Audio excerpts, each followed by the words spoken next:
Hello students, आज जो chapter हम डिस्कस करेंगे कार्बन एंड इट्स कंपाउंड्स।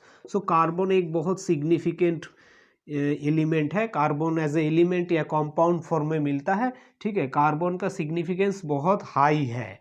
ठीक है, जैसे हम जो डेली लाइफ में सामान यूज़ करते हैं, बुक्स, मेडिसिन, क्लोथ्स, हर जगह कार्बन का प्रेजेंस है। Carbon as a compound form या एज ए एलिमेंट फॉर्म में होता है। ठीक है, और कार्बन जो लिविंग स्ट्रक्चर है, जो कोई भी एनिमल है, उसमें भी कार्बन का कंपाउंड होता है। तो या पेट्रोल, डीजल, केरोसिन, हर जगह कार्बन का कंपाउंड्स है। ओके, सो कार्बन एक बहुत सिग्निफिकेंट मटेरियल है। तो ये एज ए एलिमेंट या कंपाउंड फॉर्म में होता है। और एटमॉस्फेयर में जो कार्बन का परसेंटेज है वो है सिर्फ 0.03%।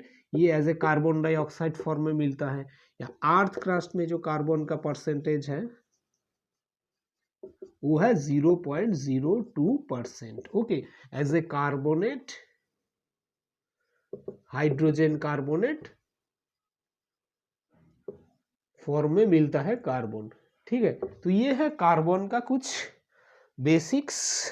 कार्बन एक बहुत इंपॉर्टेंट है। कार्बन एंड इट्स कंपाउंड्स बहुत सिग्निफिकेंट रोल प्ले करता है। ठीक है,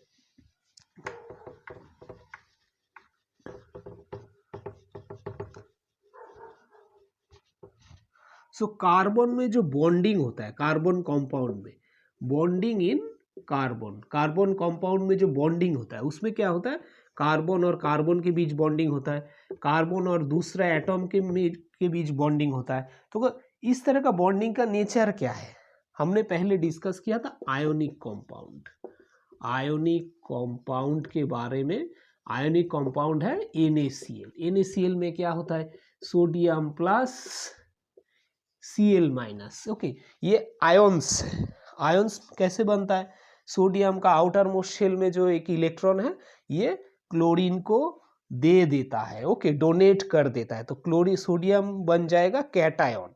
ओके, और क्लोरीन बन जाता है एनायन। सो इसी तरह आयंस होता है, तो ये आयोनिक कंपाउंड होता है। लेकिन कार्बन के केस में क्या होता है, कार्बन और ये हाइड्रोजन, इस केस में क्या होता है, इसमें थोड़ी आयंस बनता है, इसमें आयंस नहीं बनता है।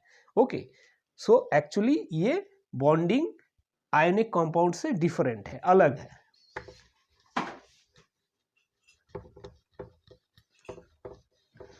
सो कार्बन का जो एटॉमिक नंबर है वो है 6। सो इसका आउटर मोस्ट शेल जो होता है वो है एल शेल। एल शेल में होगा 4 इलेक्ट्रॉन और के शेल में 2 इलेक्ट्रॉन्स। ओके, सो कार्बन को nearest noble gas, nearest Nobel है नियोन। नियोन का इलेक्ट्रॉनिक कॉन्फ़िगरेशन है के शेल में 2 इलेक्ट्रॉन्स, एल शेल में 8 इलेक्ट्रॉन्स। नियरेस्ट नोबेल गैस का इलेक्ट्रॉनिक कॉन्फ़िगरेशन अचीव करना है।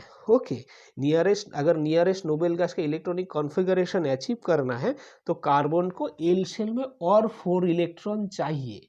ओके, क्योंकि हमने जो रिएक्टिविटी के बारे में डिस्कस किया था, रिएक्टिविटी होता है ये tendency to attain the nearest noble gas या tendency to attain the completely filled outermost shell, या बोल सकते हैं नियरेस्ट नोबेल गैस का इलेक्ट्रॉनिक कॉन्फ़िगरेशन कोई भी एलिमेंट जो करना चाहता है, या इसको हम बोल सकते हैं tendency to attain the completely filled outermost shell. जैसे सोडियम प्लस Cl-, ये completely filled outermost shell attain किया। ओके, ये एक इलेक्ट्रॉन इसको दे दिया, इसका लास्ट शेल में 1 इलेक्ट्रॉन था और इसका लास्ट शेल में 7 इलेक्ट्रॉन था। इसका 0 हो जाएगा, इसका 8 इलेक्ट्रॉन हो जाएगा, तो इसका एल शेल हो जाता है आउटर मोस्ट शेल, इसका एम शेल में 8 इलेक्ट्रॉन हो जाता है। तो इसको completely filled outermost shell व वैलेंस शेल जिसको हम बोलते हैं, completely filled outermost shell मिल जाएगा। तो कार्बन के केस में कैसे मिलेगा completely filled outermost shell,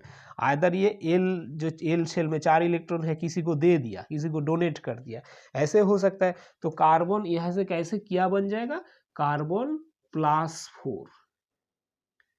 ठीक है, क्योंकि न्यूक्लियस में इसका 6 प्रोटॉन अभी भी है और इलेक्ट्रॉन तो इसका 2 इलेक्ट्रॉन हो गया। अगर ये किसी को डोनेट कर दिया, ओके, सोडियम की तरह ये 4 इलेक्ट्रॉन किसी को डोनेट कर दिया, तो इसका एल शेल, के शेल हो जाएगा आउटर मोस्ट शेल, तब इसका इलेक्ट्रॉन, नंबर ऑफ इलेक्ट्रॉन्स होगा 2 इलेक्ट्रॉन। ओके, और लेकिन प्रोटॉन तो 6 इलेक्ट्रॉन, 6 प्रोटॉन है, तो इसका ये फिर कैटायन बन जाएगा C+4। या अगर एल शेल में बाहर से कोई इलेक्ट्रॉन ये एक्सेप्ट करता है, कोई दूसरे एलिमेंट से ये इलेक्ट्रॉन एक्सेप्ट करता है, तब उसका के शेल में तो 2 ही है और एल शेल में 4 + 4 8 इलेक्ट्रॉन हो जाएगा, तब एल शेल हो जाएगा इसका outermost shell. Okay, L shell इसका आउटर मोस्ट शेल हो जाएगा। एल शेल अगर इसका आउटर मोस्ट शेल हो जाएगा तो इसका नंबर ऑफ इलेक्ट्रॉन्स हो जाएगा 10 और नंबर ऑफ प्रोटॉन्स तो है 6। ओके, तो इसका जो कार्बन तब क्या बन जाएगा, -4, क्योंकि इसमें 10 इलेक्ट्रॉन है, 6 प्रोटॉन है। ओके, तो आइदर ये एक्सेप्ट करके ये कैटायन बनेगा या ना, आइदर ये डोनेट करके कैटायन बनेगा। इलेक्ट्रॉन अगर इसने 4 इलेक्ट्रॉन, एल शेल का 4 इलेक्ट्रॉन किसी को डोनेट कर दिया तो ये कैटायन बन जाएगा। ओके, ये तब कार्बन 4+ कैटायन, और अगर ये एक्सेप्ट किया 4 इलेक्ट्रॉन किसी से तो ये एनायन बन जाएगा, कार्बन C-4। लेकिन ये दोनों केस में प्रॉब्लम क्या है, ये दोनों केस में प्रॉब्लम है, जैसे ये 4 इलेक्ट्रॉन किसी को देने के लिए बहुत एनर्जी चाहिए। ओके, क्योंकि ये 4 इलेक्ट्रॉन हम रिमूव कर रहे हैं कार्बन एटम से, तो ये बहुत हाई अमाउंट एनर्जी चाहिए ये 4 इलेक्ट्रॉन रिमूव करने के लिए। ओके, 4 इलेक्ट्रॉन रिमूव, सोडियम के केस में वो एक इलेक्ट्रॉन ही देता है, तो ये यहाँ से एक इलेक्ट्रॉन निकालना बहुत ज़्यादा मुश्किल नहीं है, लेकिन यहाँ पे 4 इलेक्ट्रॉन को निकालना पड़ रहा है, तो एनर्जी बहुत, एनर्जी अमाउंट ऑफ एनर्जी जो चाहिए वो बहुत हाई है। ओके, अमाउंट ऑफ एनर्जी वो बहुत हाई होगा 4 इलेक्ट्रॉन्स को छोड़ने के लिए। और इस केस में क्या होगा, अगर ये 4 इलेक्ट्रॉन एक्सेप्ट करता है किसी से, 4 इलेक्ट्रॉन एक्सेप्ट करता है, तब न्यूक्लियस में तो 6 इलेक्ट्रॉन ही है, नहीं 6 प्रोटॉन है, न्यूक्लियस में 6 प्रोटॉन्स है, और अभी इलेक्ट्रॉन हो गया 10 इलेक्ट्रॉन हो गया, तो 6 प्रोटॉन के लिए 10 इलेक्ट्रॉन को होल्ड करना बहुत मुश्किल हो जाता है। ओके, ये 10 इलेक्ट्रॉन्स को 6 प्रोटॉन होल्ड नहीं कर सकता, ठीक है, 10 इलेक्ट्रॉन्स को, तो ये 4 एक्स्ट्रा इलेक्ट्रॉन है, यहाँ पे 6 प्रोटॉन 2 इलेक्ट्रॉन, यहाँ पे 6 प्रोटॉन 10 इलेक्ट्रॉन, तो ये दोनों केस में ही ये पॉसिबल नहीं है, इस केस में भी ये पॉसिबल नहीं है, इस केस में भी पॉसिबल नहीं है, इसमें हाई अमाउंट ऑफ एनर्जी चाहिए। ओके, क्योंकि इसमें इलेक्ट्रॉन रिमूव करने के लिए, और इस केस में 6 प्रोटॉन 10 इलेक्ट्रॉन होल्ड करना थोड़ा डिफिकल्ट है, तो कार्बन का कैटायन भी बनना मुश्किल है, और कार्बन का ये है कार्बन एनायन बनना भी बहुत मुश्किल है। तो कार्बन ऐसे आयनिक कंपाउंड की तरह, जिसमें एक इलेक्ट्रॉन देता है दूसरा इलेक्ट्रॉन लेता है, ये कार्बन कंपाउंड में ऐसे आयनिक बॉन्ड नहीं होता, ना कार्बन कैटायन बन सकता है ना कार्बन एनायन बन सकता है। ओके, जैसे सोडियम कैटायन है, क्लोरीन एनायन है, ठीक है, ना कार्बन कैटायन बन सकता है किसी के साथ, ना कार्बन एनायन बन सकता है। तो कार्बन के केस में क्या होता है,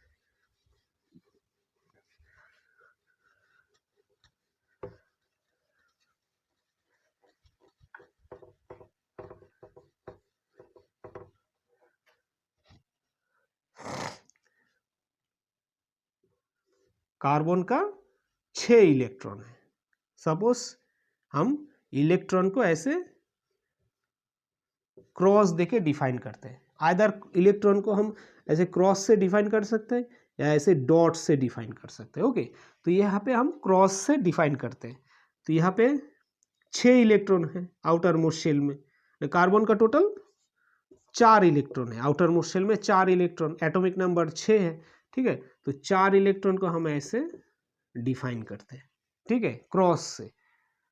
अभी दूसरा कार्बन एटम, ये एक दूसरा कार्बन एटम, इसका भी 4 इलेक्ट्रॉन को हम ऐसे डिफाइन करते हैं आउटर मोस्ट शेल में, एल शेल पे। तब ये क्या करेगा, कार्बन एटम दूसरा कार्बन एटम के साथ बॉन्ड कैसे करेगा, ये इलेक्ट्रॉन दूसरा कार्बन एटम के साथ शेयर करेगा। ओके, ये एक इलेक्ट्रॉन दूसरा कार्बन एटम के साथ शेयर करेगा, तो शेयर में क्या होगा, ये खुद ये इलेक्ट्रॉन इस कार्बन एटम का है, ये इलेक्ट्रॉन इस कार्बन एटम का है, ये जो दो इलेक्ट्रॉन मिल के बन गया शेयर्ड पेयर ऑफ इलेक्ट्रॉन्स, ये बन गया शेयर्ड पेयर ऑफ इलेक्ट्रॉन्स।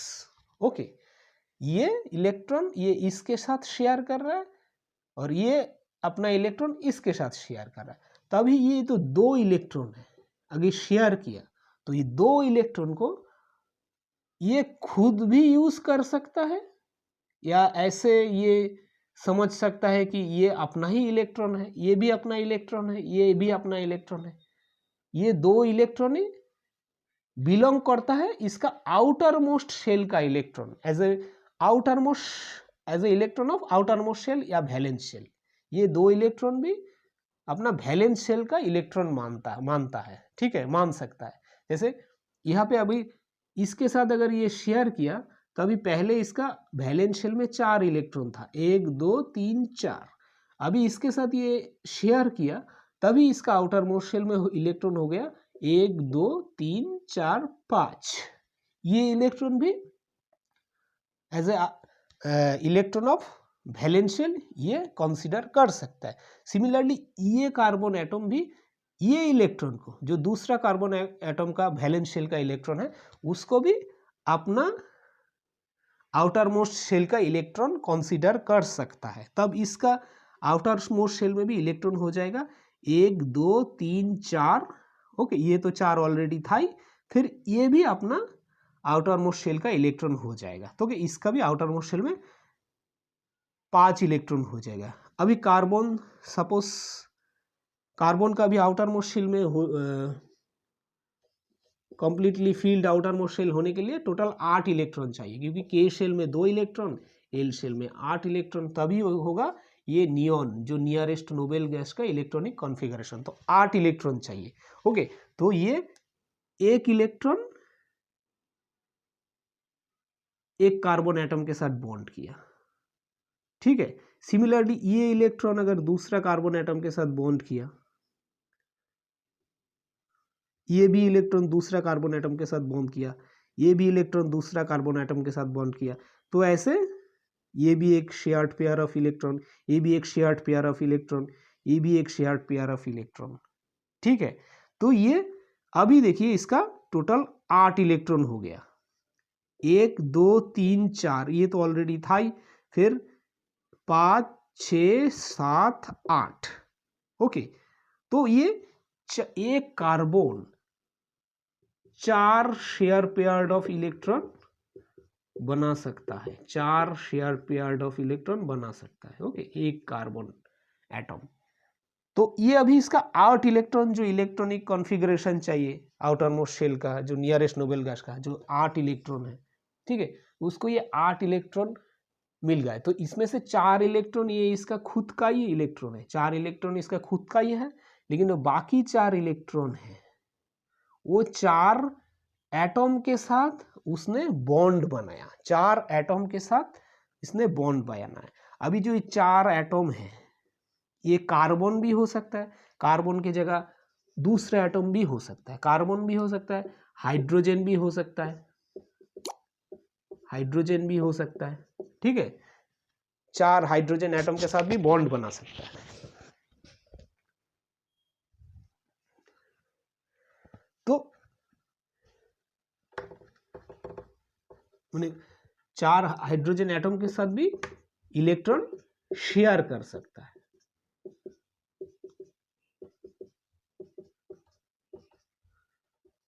ठीक है। तो तब भी इसका ऐसे जो इसका रिक्वायरमेंट है completely filled outermost shell वो हो जाएगा, ठीक है। तो इसी तरह वो शेयर्ड पेयर ऑफ इलेक्ट्रॉन्स से अपना जो मेन टारगेट है to achieve the completely filled outermost shell वो गेन करता है। ओके, अभी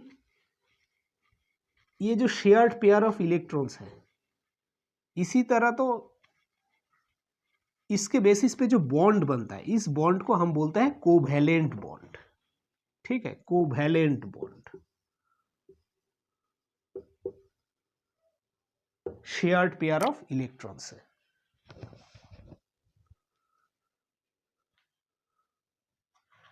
तो ये कोवैलेंट बॉन्ड और भी बहुत सारा मॉलिक्यूल्स में देखा जाता है, जैसे हाइड्रोजन, क्लोरीन, ठीक है, नाइट्रोजन, ऑक्सीजन। तो उसमें कैसे होता है? हाइड्रोजन, हाइड्रोजन का आउटर मोस्ट शेल है के शेल, के शेल में एक इलेक्ट्रॉन होता है, ठीक है, तो आउटर मोस्ट शेल एक इलेक्ट्रॉन है। अभी एक हाइड्रोजन एटम में एक इलेक्ट्रॉन है, अभी दूसरा एक हाइड्रोजन एटम, उसमें भी आउटर मोस्ट शेल में एक इलेक्ट्रॉन है। तो हाइड्रोजन को completely filled outermost shell होने के लिए और भी एक इलेक्ट्रॉन चाहिए, क्योंकि के शेल में मैक्सिमम 2 इलेक्ट्रॉन रह सकता है। तो के शेल में क्या चाहिए? 2 इलेक्ट्रॉन, जो कि नियरेस्ट नोबेल गैस है हाइड्रोजन का हीलियम। हीलियम का इलेक्ट्रॉनिक कॉन्फ़िगरेशन है ये, के शेल में 2 इलेक्ट्रॉन। तो ये कैसे होगा? हाइड्रोजन का तो एक इलेक्ट्रॉन है, तो एक एटम में एक इलेक्ट्रॉन है, तो अभी दूसरा और एक एटम है, उसमें भी और एक इलेक्ट्रॉन। अब ये 2 इलेक्ट्रॉन से बन जाएगा shared pair of electrons, shared pair of electrons. अभी ये जो 2 इलेक्ट्रॉन है, ये क्या होगा? ये 2 इलेक्ट्रॉन बिलोंग करेगा ये हाइड्रोजन एटम का भी और ये हाइड्रोजन एटम का भी। मतलब ये 2 इलेक्ट्रॉन को ये हाइड्रोजन एटम भी अपना इलेक्ट्रॉन कंसीडर कर सकता है, और ये 2 इलेक्ट्रॉन को ये हाइड्रोजन एटम भी अपना इलेक्ट्रॉन कंसीडर कर सकता है। तो इस हाइड्रोजन एटम को भी मिल गया हीलियम का इलेक्ट्रॉनिक कॉन्फ़िगरेशन, और ये हाइड्रोजन एटम को भी मिल गया हीलियम का इलेक्ट्रॉनिक कॉन्फ़िगरेशन, जो के शेल में 2 इलेक्ट्रॉन चाहिए। ओके, इसी तरह 2 हाइड्रोजन एटम मिलके बनता है हाइड्रोजन का एक मॉलिक्यूल। ओके, तो ये भी जो बॉन्ड है शेयर्ड पेयर ऑफ इलेक्ट्रॉन, इसी तरह इसको भी बोलते हैं कोवैलेंट बॉन्ड, ठीक है, कोवैलेंट बॉन्ड। अभी इसी तरह अगर हम क्लोरीन का कंसीडर करते हैं, क्लोरीन में भी ऐसे 2 क्लोरीन एटम के बीच बॉन्ड होता है। क्लोरीन का आउटर मोस्ट शेल में 7 इलेक्ट्रॉन होता है। सो 1 2 3 4 5 6 7, ठीक है। दूसरा एक क्लोरीन एटम 1 2 3 4 5 6 7।